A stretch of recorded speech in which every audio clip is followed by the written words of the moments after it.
গুরুত্বপূর্ণ বিষয় নিয়ে আপনাদের সামনে লাইভে হাজির হলাম। আপনারা যারা বাংলাদেশে আছেন কিংবা দেশের বাইরে আছেন এবং রাজনীতি নিয়ে যারা খোঁজ খবর রাখেন, তারা খুব ভালো করেই জানেন যে গত প্রায় ১ সপ্তাহ ধরে বাংলাদেশে একটার পর একটা অলক্ষণে ঘটনা ঘটে যাচ্ছে।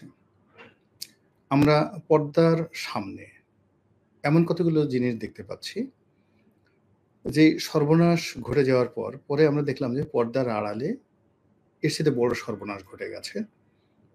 রাষ্ট্রীয় পর্যায়ে, সরকারি পর্যায়ে কিংবা অন্য কোনো পর্যায়ে, রাজনীতির পর্যায়ে। তো আজকের এই দিনটিতে all on a sudden গতকাল থেকে এই কথাবার্তা শুরু হলো যে মার্চ টু গোপালগঞ্জ। নতুন যে কিংস পার্টি হয়েছে এনসিপি, ডক্টর মোহাম্মদ ইউনূসের দল। তো এই দলটি বর্তমান সময়ে সারা বাংলাদেশে তারা প্রোগ্রাম করে বেড়াচ্ছে। এবং অবাক করার ব্যাপার হলো যে আজ থেকে ৬-৭ মাস আগে তারা যেখানে যাচ্ছিল লোকজন হচ্ছিল না, মারামারি হচ্ছিল, কাটাকাটি হচ্ছিল এবং এই নেতৃবৃন্দ যারা আছেন তারা সবাই লাঞ্ছিত এবং অপমানিত হয়ে যাচ্ছিলেন। এবং এর মধ্যে জামাতের সঙ্গে তাদের সম্পর্কটা খারাপ হয়ে যায়।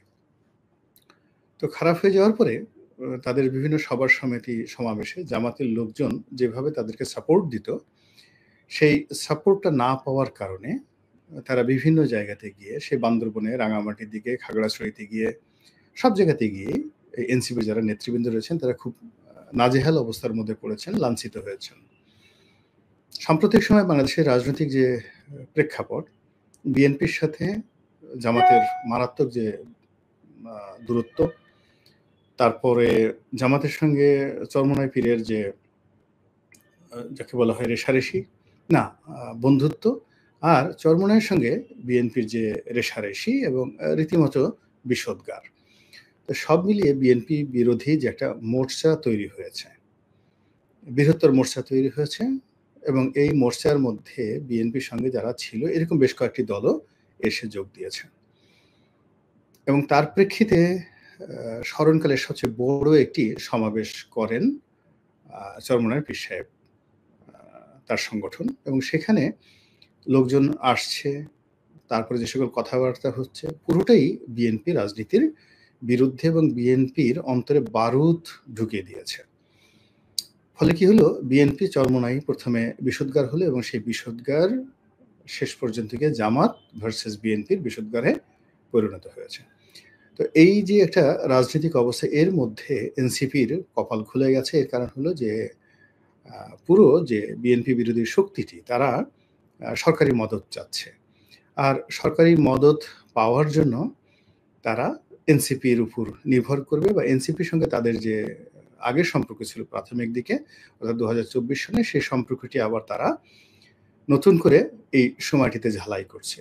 আর এর প্রেক্ষিতে দেখা গেল যে সারা বাংলাদেশে এনসিপি যে রাজনৈতিক প্রোগ্রামগুলো করছে জেলা পর্যায়ে, সেখানে লোকে লোকারণ্য, অর্থাৎ চরমোনাই পীর সাহেবের লোকজন আসছে, তো জামাতের লোকজন আসছে। তো যেই জায়গাতে সাধারণত এনসিপি গেলে ১০০-১৫০ লোক আসতো, সেখানে ৪,০০০-৫,০০০ লোক চলে আসছে এবং সেই লোকগুলোর ছবি যখন পত্রপত্রিকায় এসছে, সঙ্গত কারণে এনসিপির যারা নেতৃবৃন্দ তারা তরুণ, তাদের মনে এক ধরনের যাকে বলে জিদ, অহমিকা, তাদের মধ্যে আত্মবিশ্বাস, রাষ্ট্র ক্ষমতায় যাওয়ার জন্য বা তাদের প্রধানমন্ত্রী হওয়ার জন্য যে সুপ্ত বাসনা, এটি তারা মনে করছে যে একেবারে তার দ্বার প্রান্তে এসে পৌঁছে গেছে। এরই মধ্যে তারা বরগুনা, ভোলা দক্ষিণাঞ্চল সফর করছিল এবং সেখান থেকে চরমোনাই পীর সাহেবের বাড়িতে এসেছে এবং সেখান থেকে তারা সিদ্ধান্ত নিল যে মার্চ টু গোপালগঞ্জ। এবং তারা যা করে সেটা হলো তাদের যে কোনো কর্মকাণ্ডকে তারা প্রথমে ফেসবুকে স্ট্যাটাস দেয়, গণমাধ্যমকে জানানোর আগে ফেসবুকে আসে, তারপরে শেষে তারা প্রস্তুতি নেয় এবং সেই অনুযায়ী আজকে তারা গোপালগঞ্জ গিয়েছে।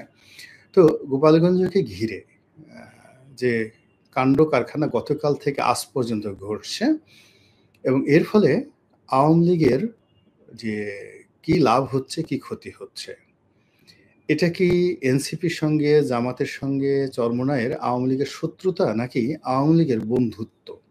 মানে আওয়ামী লীগের একটা করিডোর দেওয়া হচ্ছে বিএনপির এগেনস্টে। আওয়ামী লীগকে এর মাধ্যমে রাজনীতিতে পুনর্বাসন করার চেষ্টা করা হচ্ছে, নাকি নতুন করে আওয়ামী লীগকে অ্যাবান্ডন করার জন্য চেষ্টা করা হচ্ছে? এবং এই সময়ে হঠাৎ করে কোনো মানে পূর্ব পরিকল্পনায় কিছু নাই, মার্চ টু গোপালগঞ্জ।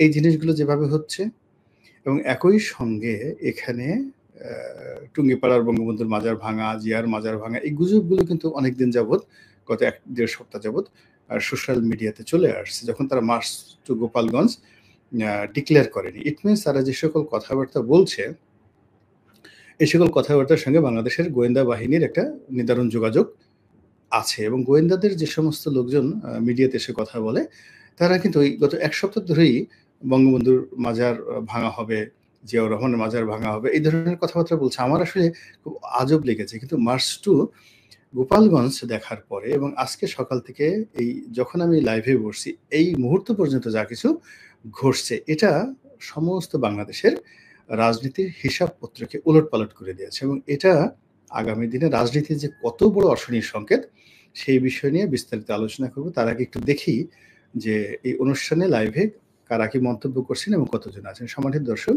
প্রায় ১,০০০ জন আমাদের সঙ্গে আছেন।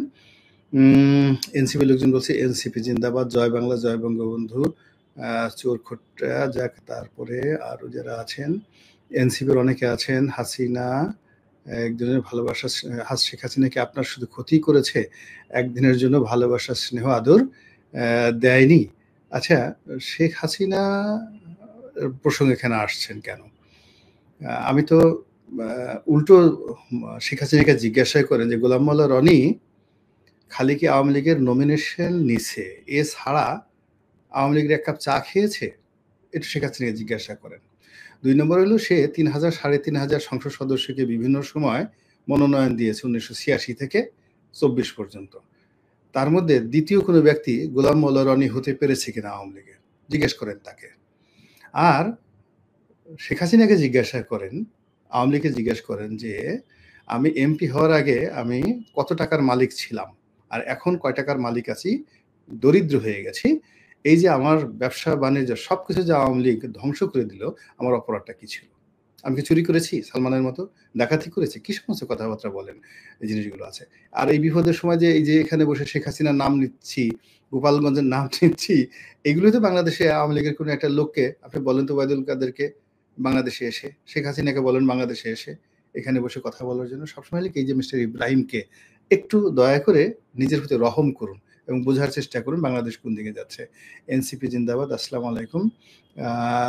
আসসালামু আলাইকুম প্রিয় রনি।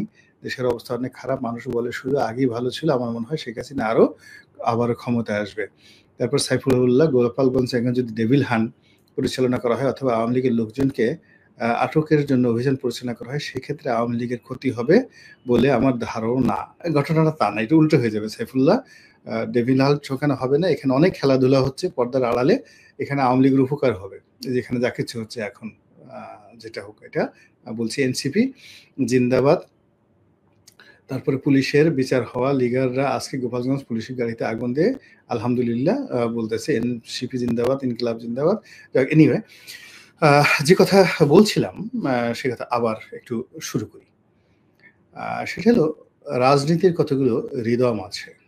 এখন আওয়ামী লীগের মতো যে দলটি, যেটি ছাত্রলীগ দিয়ে শুরু হয়েছিল, আওয়ামী লীগের আগে কিন্তু ছাত্রলীগ প্রতিষ্ঠিত হয়েছে এবং সেই যে সেই ব্রিটিশ জমানাতে শুরু হলো পদযাত্রা, পাকিস্তান জমানাতে এটার প্রস্ফুটিত এবং ওই ৫০-এর দশক থেকে ৫২-৫৩ সন থেকে গোপালগঞ্জ, ফরিদপুর আওয়ামী লীগের ঘাঁটি। ফলে ওই অঞ্চলের মাটির সঙ্গে মানুষের হৃদয়, মন, মস্তিষ্কের সঙ্গে আওয়ামী লীগ যেভাবে মিশে গেছে, এটি পৃথক করা সম্ভব নয়। এটার যে পলিটিক্যাল ফিলসফি রয়েছে, এটার যে পলিটিক্যাল সূত্র রয়েছে, এটা এই তরুণ প্রজন্মের যারা আছেন তারা যেভাবে বোঝার চেষ্টা করছেন না, অনুধাবন করার চেষ্টা করছেন না এবং একইভাবে চিন্তা করুন যে ওদেরকে যারা বুদ্ধি দিচ্ছেন, ওদেরকে যারা টাকা দিচ্ছেন, তারাও এই বিষয়টা বুঝতেছেন না। একটা জিনিস আপনাদেরকে বলি যে ধরুন আমাদের সীমান্ত অঞ্চলগুলোতে, চাঁপাইনবাবগঞ্জ, অন্যান্য এলাকাতে, কক্সবাজার, রাজশাহী, তো এই সমস্ত এলাকাতে কেন জামাত জনপ্রিয়? আজকে থেকে নয়। সেই ব্রিটিশ জমানা থেকেই কেন জামাত জনপ্রিয়? এটা একটা পলিটিক্যাল থিওরি নিশ্চয়ই আছে। আচ্ছা বলেন তো বগুড়া, ফেনী, এই কুমিল্লা এই অঞ্চলগুলোতে বিএনপি কেন জনপ্রিয়? একেবারে বগুড়াতেই আপনি বিএনপির ঘাঁটি কেন বলেন? অথবা ধরুন গাইবান্ধা, রংপুর এই অঞ্চলগুলোতে কুড়িগ্রাম, নীলফামারী কেন জাতীয় পার্টির এরশাদ এখনো জনপ্রিয়? এবং এখনো যদি ভোট হয় ওখানে জাতীয় পার্টির প্রার্থী জয়লাভ করে আসবে কেন বলেন? আমরা তো সারা বাংলাদেশ জাতীয় পার্টিকে কোনো পার্টিই মনে করি না, দলই মনে করি না। কিন্তু বাস্তবতা হলো যে উত্তরবঙ্গে এখনো ফেয়ার ইলেকশন দিলে তারা ২৫ থেকে ৩০ টি সিট ওখান থেকে ইলেকশনে পাশ করে আসবে। জাতীয় পার্টির বাইরে ওখানে লাঙ্গলের বাইরে কোনো প্রতীকই কাজ করবে না। তদ্রূপ বৃহত্তর ফরিদপুর মানে গোপালগঞ্জ, ফরিদপুর, রাজবাড়ী, তারপরে শরীয়তপুর, মাদারীপুর। এখান থেকে এগিয়ে যান বরিশালের মধ্যে অর্ধেকটা বরিশাল, পটুয়াখালীর অর্ধেক, বরগুনার অর্ধেক, মানে এই দক্ষিণাঞ্চলের জেলাগুলো অর্ধেক বিএনপির আর অর্ধেক হলো আওয়ামী লীগ। কিছু, কিছু আওয়ামী লীগ আমাদের বরিশাল বিভাগে আছে এলাকাতে, যেখানে টুঙ্গিপাড়ার চাইতে বা গোপালগঞ্জের চাইতেও সেখানে আওয়ামী লীগ বেশি জনপ্রিয়। যেমন আমার যে নির্বাচনী এলাকা গলাচিপা এবং দশমিনা, এখানে আপনি কল্পনা করতে পারবেন না এখানে আওয়ামী লীগ কি পরিমাণ জনপ্রিয়। এরকম রয়েছে। এই কারণটা কি? কারণটা হলো রাজনীতির একটা সূত্র রয়েছে। সেই সূত্রটা হলো এটা বংশ থেকে বংশ পরম্পরায় এটা যাকে বলা হয় ভাইরাসের মতো ছড়াতে থাকে। বাপ যে রাজনীতি করে ছেলে সেই রাজনীতি করে। এটাই আমাদের দেশ নয়, সারা দুনিয়াতে হাজার বছরের ইতিহাস। আবার ধরুন আঞ্চলিকতা ভেদে, অর্থাৎ নেতা যে এলাকার সে এলাকার লোকজন তাকে সাপোর্ট করে। এমনকি আপনি ধরেন এলাকাতে যে চেয়ারম্যান ইলেকশন হয়, উপজেলা ইলেকশন বা এমপি ইলেকশন হয়, সেখানেও একটা আঞ্চলিকতা কাজ করে। দুটো থানা আছে, একটা থানাতে ধরেন ৫০,০০০ ভোট আর একটা থানাতে ১.৫ লাখ ভোট। তো এমপি ইলেকশন যদি করতে হয় তো ওই ১.৫ লাখ ভোট যে এলাকাতে ওই এলাকার প্রার্থী হতে হবে। যে দল ওই এলাকার প্রার্থী দেবে তারাই জয়লাভ করবে। কিন্তু দেখা গেল আপনি খুব যোগ্যতম একটা প্রার্থী দিলেন, কিন্তু তার বাড়ি অন্য থানায় যেখানে ৫০,০০০ ভোট।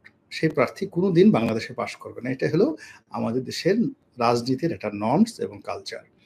তো সেই দিক থেকে এই যে গোপালগঞ্জ, এটা একেবারে আওয়ামী লীগ যতদিন আছে, বঙ্গবন্ধু যতদিন এই নামটা থাকবে বাংলাদেশে, ততদিন পর্যন্ত এই গোপালগঞ্জ, বৃহত্তর ফরিদপুর এটা আওয়ামী লীগের একটা ভোট ব্যাংক।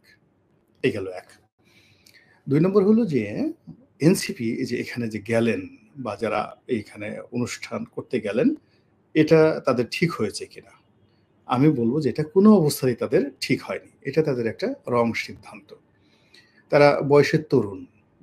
রাজনীতির এই খেলাধুলাগুলো তারা বোঝেন না এবং তারা এখনো পর্যন্ত আওয়ামী লীগ, বিএনপি, জামাতের মতো কম্পোজিট যোগ্যতা অর্জন করেনি। মানে যেমন বিএনপিতে বুদ্ধি দেওয়ার জন্য বিএনপির ভিতরে লোক আছে। তাদেরকে কোনো ইউটিউবারের বুদ্ধি দরকার হয় না। আবার বিএনপিকে ফাইন্যান্স করার জন্য বিএনপি করে এরকম লোকই আছে, টাকা পয়সা দেওয়ার মতো। আওয়ামী লীগেরও আছে, জামাতেরও আছে। তাহলে টাকা আছে, নিজেদের বুদ্ধি আছে, আর নিজেদের সাংগঠনিক ক্ষমতা রয়েছে। তো সেই দিক থেকে আপনি চিন্তা করেন এনসিপির যে ফান্ডামেন্টাল পাওয়ার কি? তাদের তো কোনো ফান্ডামেন্টাল পাওয়ার নেই। এটা আবেগ। মানে আমাদের দেশের যে গণ অভ্যুত্থান হয়েছে, শেখ হাসিনার পতন হয়েছে, এই আবেগের যে ফসল আমাদের কিছু তরুণ বিপ্লবী, এই আবেগটাই শুধুমাত্র তাদের পুঁজি। কিন্তু তাদের রাজনৈতিক অভিজ্ঞতা, তাদের অর্থ, তাদের বংশমর্যাদা, তাদের যাকে বলা হয় কানেক্টিভিটি, সোশ্যাল কানেক্টিভিটি, এটি ছাত্রলীগ বা ছাত্রদলের আপনি ধরুন ১০০ জন ছাত্রলীগের ১০০ জন নেতার মধ্যেও মানে এখন যারা এখানে শীর্ষ পর্যায়ে আছেন তারা তাদের বিগত জীবনে পৌঁছাতে পারেননি এবং এখনো যদি এদের পেছন থেকে ডক্টর ইউনূসকে সরিয়ে নেওয়া হয়, তারপরে শেষে এদের পেছন থেকে যদি জামাত সরে যায়, এদেরকে যারা টাকা পয়সা দিয়েছে তারা যদি টাকা পয়সা না দেয়, তাহলে এখানে যারা নেতৃবৃন্দ রয়েছেন তারা ছাত্রলীগ, শিবির এবং ছাত্রদলের যে টপ 100 যে লিডার, তাদের সঙ্গে এক টেবিলে বসে রাজনীতি করবেন এই অবস্থায় তারা এখনো পৌঁছান নাই। তো ফলে কি হচ্ছে, তারা টাকা আনছে কোনো শিল্প গ্রুপের কাছ থেকে। ইউনূস সাহেব তাদেরকে টাকা ওইভাবে দিচ্ছেন না। কেননা ইউনূস সাহেব বেসিক্যালি একজন কৃপণ মানুষ। এবং তিনি উপার্জন করতে জানেন, কিন্তু রাজনীতির ময়দানে টাকা খরচ করতে হলে বিশাল একটা হৃদয় লাগে, হার্ট লাগে। তো সেটা ইউনূস সাহেবের এখনো হয়নি। ফলে ইউনূস সাহেব এই ছেলেদেরকে টাকা দিচ্ছে, আমার কাছে এটা মনে হচ্ছে না। ফলে এই ছেলেরা বিভিন্ন কর্পোরেট হাউস থেকে তারা টাকা-পয়সা আনছে। ফলে সেই কর্পোরেট হাউসের বুদ্ধি তাদেরকে শুনতে হচ্ছে, ডিমান্ড তাদেরকে শুনতে হচ্ছে। ২ নম্বর হলো তাদের নিজেদের বুদ্ধি নেই। তারা কখনো ফরহাদ মাজারের কাছে যাচ্ছে, কখনো পিনাকি সাহেবের কাছে যাচ্ছে, তারপরে তারা কখনো মাহমুদুর রহমান আমার দেশ সম্পাদক তাদের কাছে যাচ্ছে। এরকম অসংখ্য মানুষের, জামাতের আমিরের কাছে যাচ্ছে, জামাতের নেতা ডক্টর শফিকের কাছে যাচ্ছে। তো এদের সবার বুদ্ধি পরামর্শ নিয়ে তারা একটা সিদ্ধান্ত নিতে হচ্ছে। এরপর হলো যে জনসমর্থনের জন্য তাদেরকে এখন সবার সহযোগিতা নিয়ে মাঠে যেতে হচ্ছে। তো সেই ক্ষেত্রে এই শক্তি, যেখানে আবেগ এবং মানে তাদের পুরো যে শক্তির যে সূচকগুলো আছে, যেগুলো বাইরে থেকে আসছে, এইগুলো নিয়ে সামনে এগোনোর জন্য তাদের সবচেয়ে নিরাপদ জায়গা ছিল ঢাকা শহর এবং অন্যান্য যে সকল মেট্রোপলিটন সিটিগুলো রয়েছে, যেমন গাজীপুর, নারায়ণগঞ্জ, রাজশাহী, সিলেট। এই জায়গাগুলোতে যেখানে আধুনিক লোকগুলো বসবাস করে, শিক্ষিত লোকগুলো বসবাস করে এবং যেটাকে ফ্লোটিং ভোট বলা হয়, ভ্রাম্যমান ভোট বলা হয়, সেই ভ্রাম্যমান ভোট সবচেয়ে বেশি এই সমস্ত এলাকাতে। তো কাজেই এই সমস্ত এলাকাতে যদি এই যুবকেরা তাদের যে শ্রম, মেধা বেশি বিনিয়োগ করতেন, তাহলে তাদের সফলতাটা বেশি আসতো। কিন্তু এখন তারা যদি বগুড়াতে যেতে চায় এবং বগুড়াতে গিয়ে যদি বিএনপিকে চ্যালেঞ্জ জানাতে চায়, তাহলে তাদের যে জিনিসটা হবে সেটা হলো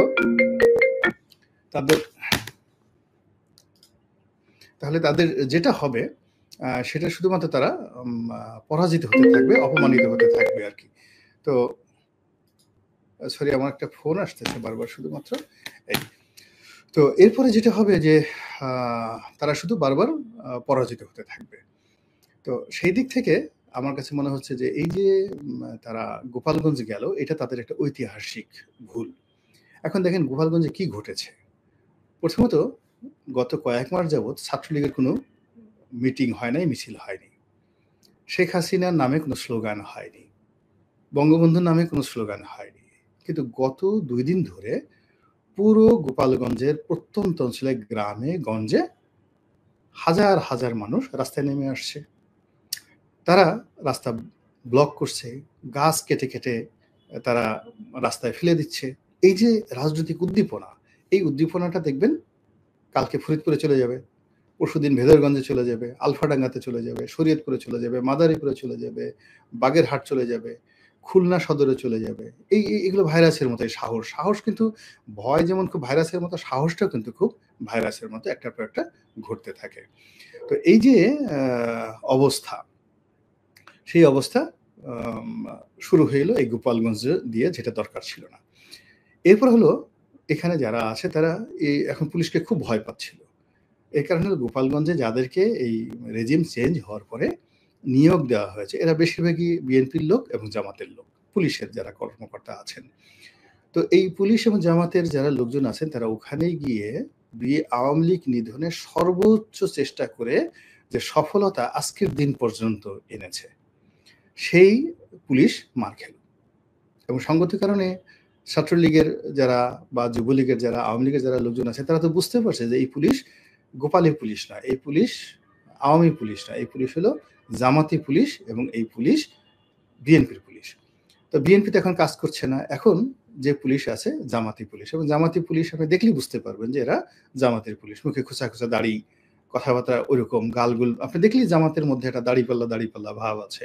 সেটা পুলিশে থাকুক আর সিভিল সার্ভিসে থাকুক, আপনি বুঝতে পারবেন। এই যে জামাতি পুলিশগুলো অ্যাসল্টেড হলেন এবং সামনের দিনগুলোতে তারা টার্গেটে পরিণত হলেন। ফলে জামাত তাদেরকে যেভাবে পুলিশ দিয়ে সহযোগিতা করতে পারত, ওটা হলো না।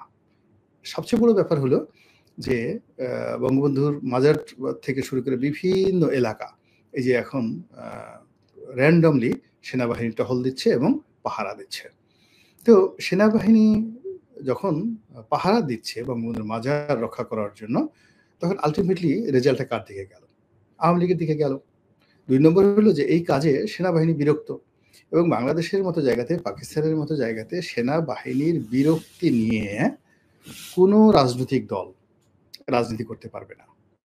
কোনো সিভিল সোসাইটি মুভ করতে পারবে না। তাদের সঙ্গে সেনাবাহিনীর একটা সম্পর্ক থাকতে হবে।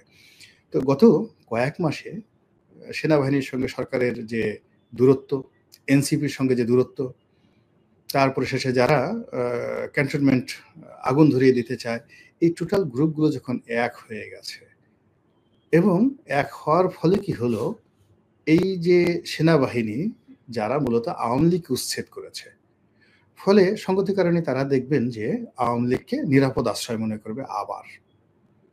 এবং যা কিছু হচ্ছে বাংলাদেশে আলামত কিন্তু সেই দিকে যাচ্ছে।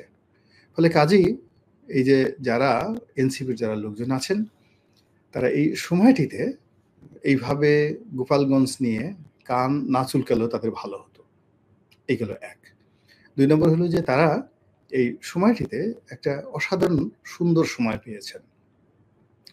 তো সুন্দর সময় পেয়েছেন, সেই সুন্দর সময় পেয়ে গত ১ সপ্তাহ ধরে তারা যেভাবে একটার পর একটা সফল অনুষ্ঠান তারা করে যাচ্ছিলেন এবং ১৯ তারিখে ঢাকাতে জামাতের যে মহাসমাবেশ, যেখানে তারাও হয়তো থাকবেন।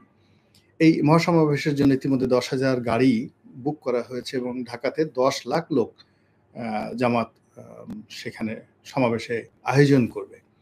এই পুরো মানে যে প্রক্রিয়াটি, এই প্রক্রিয়াটি নষ্ট হয়ে গেল এই গোপালগঞ্জ থেকে।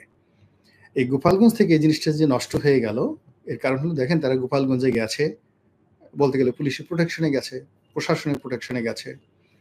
২ নম্বর হলো সেখানে লোক সমাবেশ তারা করতে পারেনি এবং তারা যেখানে ফুল পুলিশ প্রোটেকশনে 100% পুলিশ প্রোটেকশনে সমাবেশ করবেন, চেয়ার টেয়ার বসেছেন, সেখানে ছাত্রলীগ গিয়ে ঢুকে সেই চেয়ার টেয়ার ভেঙে দিয়েছে এবং তাদের সাথে দৌড়াদৌড়ি করেছে এবং তারা মঞ্চে বক্তব্য দিচ্ছেন, সামনে বসার মতো কোনো লোক নেই।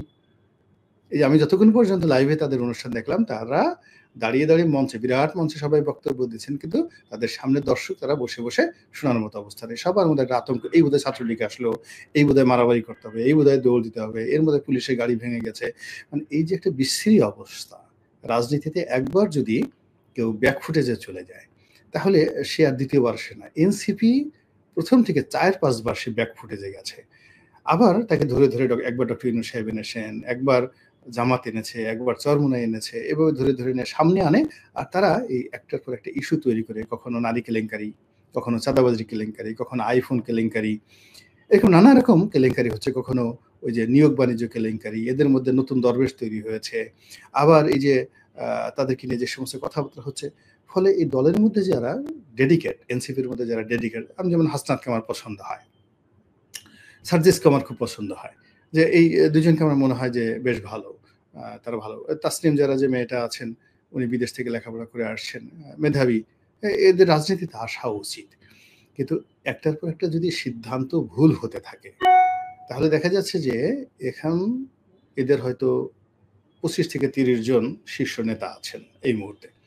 তার মধ্যে হয়তো খুব ভালো মানের আছেন, যাদের বিরুদ্ধে এখন পর্যন্ত কোনো দুর্নাম, বদনাম, চাঁদাবাজির কোনো রকম অভিযোগ আসেনি।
আজ 16 জুলাই আবু সাঈদের মৃত্যু দিবস।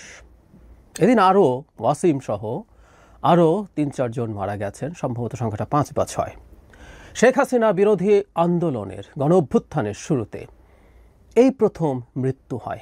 এর আগের দিন ঢাকা ইউনিভার্সিটিতে স্টুডেন্টদেরকে বেদম পেটানো হয়েছিল, ছাত্রীদের সেই রক্তাক্ত ছবিগুলো ছড়িয়ে পড়েছিল, তারপরই এই ঘটনা। এর মধ্যে আমরা সাঈদের মৃত্যুকে আলাদাভাবে দেখি, আলাদাভাবে দেখা উচিত। আমি মনে করি এই গণ অভ্যুত্থানের সবচেয়ে বড় ট্রিগারিং পয়েন্ট ছিল এটা।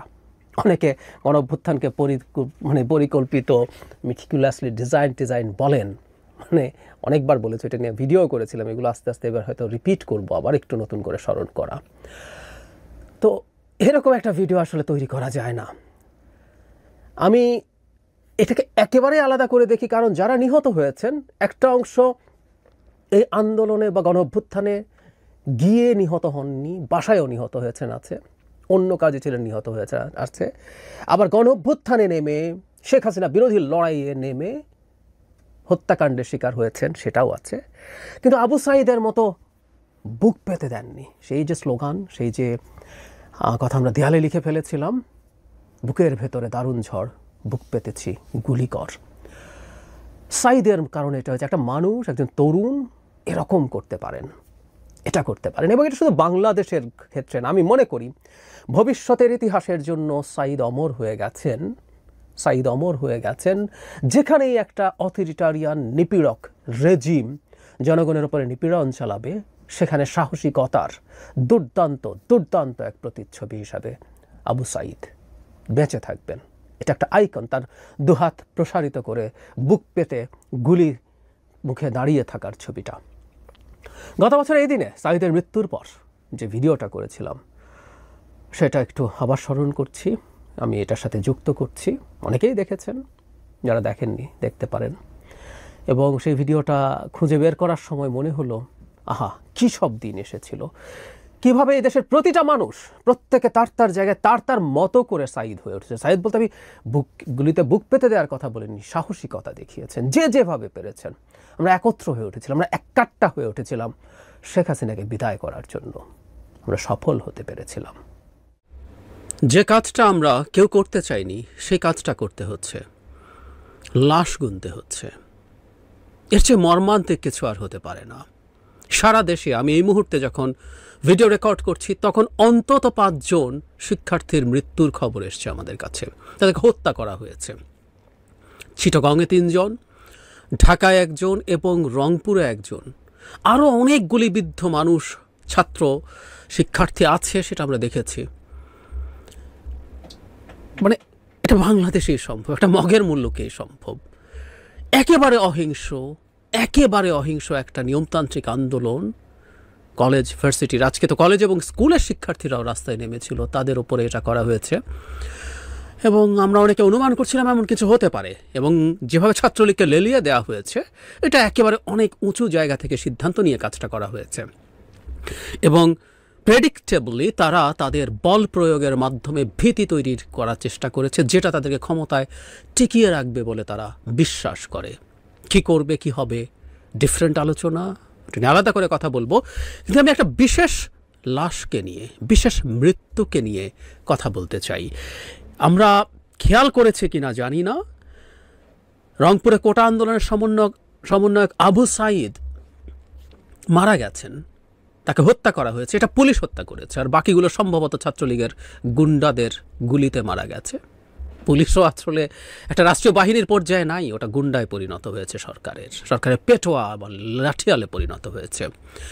আমি মন্তব্যে একটা ভিডিও দিয়েছি, এই ভিডিওটা কিছু অংশ চাইলে এখানে দিতে পারতাম, কিন্তু এটা দেই না আমি সাধারণত, কারণ এতে ভিডিওগুলোকে এজ রেস্ট্রিক্টেড করে দেয়, এতে সোশ্যাল মিডিয়ার অ্যালগরিদম এগুলো স্প্রেডিং কমে। আমি চাই আমার এই বক্তব্যটা সবার বা যত বেশি মানুষের সামনে সম্ভব পৌঁছুক। ভিডিওটা আপনারা দেখলে দেখবেন, আমরা কেউ সাঈদকে বোকা বলতে পারি, বোকাই তো, বোকা না হলে এত সাহস কারো হয়? পুলিশ গুলি করছে, সাঈদ সামনে দাঁড়াচ্ছে, হাত দুটো ছড়িয়ে দিয়ে দাঁড়াচ্ছে। ও একবার গুলি খেলো, তারপরও বোকা ছেলেটা পালালো না, ও থেকে গেল, একই ভঙ্গিতে আবার দাঁড়ালো। ওকে আবার গুলি করা হলো, ও লুটিয়ে পড়লো, ডিভাইডার পার হয়ে ওই পারে গেল। ভিডিওটা দেখবেন, যখন তাকে তুলে নিয়ে যাওয়ার চেষ্টা করা হচ্ছে তখন ও যেতে চাইছে না। কি বোকা মনে হয়, আমাদের যে কারোই মনে হবে। কিংবা ছেলেটা ভেবেছিল এইভাবে আমি নিরস্ত্র এবং একেবারেই কোনো রকম কোনো আক্রমণাত্মক ভঙ্গি ছাড়া যদি দাঁড়াই, এটাতে মনে হয় পুলিশ গুলি করবে না। কিন্তু ওই যে বললাম, বোকা। ওই দেশে পুলিশকে চেনে নাই, মনে করে নাই, বোঝে নাই, ভাবে নাই। এমনকি প্রথম গুলির পরও সে সরে যায় নাই। আমরা এই একটা মৃত্যু নিয়ে খুব আলাদাভাবে কথা বলা দরকার। কেন কথা বলা দরকার? আমি বেশ কিছুদিন আগে, আমি যখন এই চ্যানেল শুরু করেছি তার কিছুদিনের মাথায়, আজ থেকে 1.5 বছর বা 1.25 বছর আগে একটা ভিডিও দেখিয়েছিলাম, যেখানে কোনো একটা ঘটনায় পুলিশ পেটাচ্ছিল লোকজনকে, যেখানে একটা ভবনের একটা কোনায় কয়েকজন আটকা পড়ে এবং পুলিশ গিয়ে তাদেরকে, তারা একেবারেই পর্যদস্ত অবস্থায় আছে, তাদেরকে পিটিয়েছিল। আমি পেটানো নিয়ে কথা তুলেছিলাম। পুলিশ বল প্রয়োগ করার সক্ষমতা সম্পন্ন একটা রাষ্ট্রীয় বাহিনী। সে বল প্রয়োগ করতে পারে, সেখানে লাঠিচার্জ থেকে শুরু করে বিভিন্ন রকম অস্ত্র সে ব্যবহার করতে পারে। টিয়ার গ্যাস পারে, সাউন্ড গ্রেনেড পারে, শটগানের গুলি, যেগুলোকে আমরা ছররা গুলি বলি, এমনকি সে প্রাণঘাতী অস্ত্র ব্যবহার করতে পারে প্রয়োজনে। কিন্তু একেবারে অপ্রয়োজনে একটা লাঠির বাড়িও পুলিশ কাউকে দিতে পারে না। সরি, পুলিশ কোনো গুন্ডা বাহিনী না, পুলিশ মগের মুলুকের কেউ না। ও রাষ্ট্রীয় বাহিনী, রাষ্ট্রীয় পোশাক পরে, জনগণের ট্যাক্সের টাকায় তার বেতন হয়, অস্ত্র কেনা হয়। সুতরাং কোন ঠাসা কাউকেও লাঠির বাড়ি দিয়েছেন? আপনি লাঠির বাড়ি যদি প্রয়োজন হয়, রাস্তা ক্লিয়ার করতে চাইছেন, দিলেন। এটা কি কাউকে ছত্রভঙ্গ করা জরুরি মানে দিলেন? যে মানুষটাকে আটক হয়ে যাওয়ার জায়গায় এসছে, তাকে প্রয়োজন হলে আপনি গ্রেফতার করতে পারেন, আপনি তাকে পেটাতে পারেন না। না, আমরা আমাদের সোসাইটিতে এই কথাগুলো বুঝি না। আমরা মনে করি পুলিশ পেটাতেই পারে যে কোনো পরিস্থিতিতে, ধরে নিয়ে গেলে তো কথাই নেই। আর এখানে সাঈদ যখন একেবারে নিরস্ত্র অবস্থায়, এক ধরনের তারুণ্যের উচ্ছ্বাস, সে হাত দুদিকে সরিয়ে বুক চিতিয়ে দাঁড়িয়েছে। ও তো কোনো আক্রমণ করছিল না পুলিশকে, কিচ্ছু করছিল না। ও দুহাত দুদিকে ছড়ানো, কোনো রকম কোনো হুমকি কিছু নাই। তাকে ঠান্ডা মাথায় গুলি করে হত্যা করেছে পুলিশ। এই দেশের পুলিশ কোন জায়গায় চলে গেছে, আওয়ামী লীগ পুলিশকে কোন জায়গায় নিয়ে গেছে, এই ভিডিওটার এই অংশটা, এই মৃত্যুটা, এই লাশটা খুব ক্লিয়ারলি সাক্ষ্য দেয়। এই একটা ডেথ নিয়ে আমরা প্রতিটা ডেথ নিয়ে শোরগোল করব, প্রতিটা নিয়ে। একটা কথা মনে রাখতে হবে, ছাত্রলীগের গুন্ডারা কাউকে হত্যা করা আর রাষ্ট্রীয় বাহিনী হত্যা করার মধ্যে ডিফারেন্স আছে। রাষ্ট্রীয় বাহিনী একটা জুরিসডিকশন, একটা ল, কনস্টিটিউশন, এগুলোর অধীনে কাজ করে। ওর হাতে বন্দুক আছে বলে যাকে তাকে যখন তখন গুলি করে দেওয়া যাবে, এই ফাজলামো আমরা মানি না। আমি অনেকদিন একটা কথা বলেছি, এই ধরনের আন্দোলনে ছাত্রলীগ আওয়ামী লীগ যখন বলে তারা দেখে নেবে, তারা কন্ট্রোল করবে সব কিছু, স্ট্রংলি প্রটেস্ট করেছি। আমি বলেছি যদি তেমন কিছু হয়, তেমন দায়িত্ব যদি কারো উপরে আইনগতভাবে থাকে, সেটা হচ্ছে রাষ্ট্রীয় আইন শৃঙ্খলা রক্ষাকারী বাহিনী, পুলিশের সেই দায়িত্ব, সে সক্ষমতা, সেই আইনের মাধ্যমে তাদেরকে দেওয়া হয়েছে। কিন্তু পুলিশও আইনের মধ্যে কাজ করতে হবে। জাস্ট একটা তৃতীয় শ্রেণীর গুন্ডা বাহিনীর মতো কাজ করতে পারে না। সাঈদের মৃত্যুটা আলাদাভাবে বলছি, প্রতিটা মৃত্যু তো বিভৎস বটেই, এই মৃত্যুটা নিয়ে আমরা একটু আলাদাভাবে যেন কথা বলি, সেটা আমাদের মাথায় রাখা উচিত।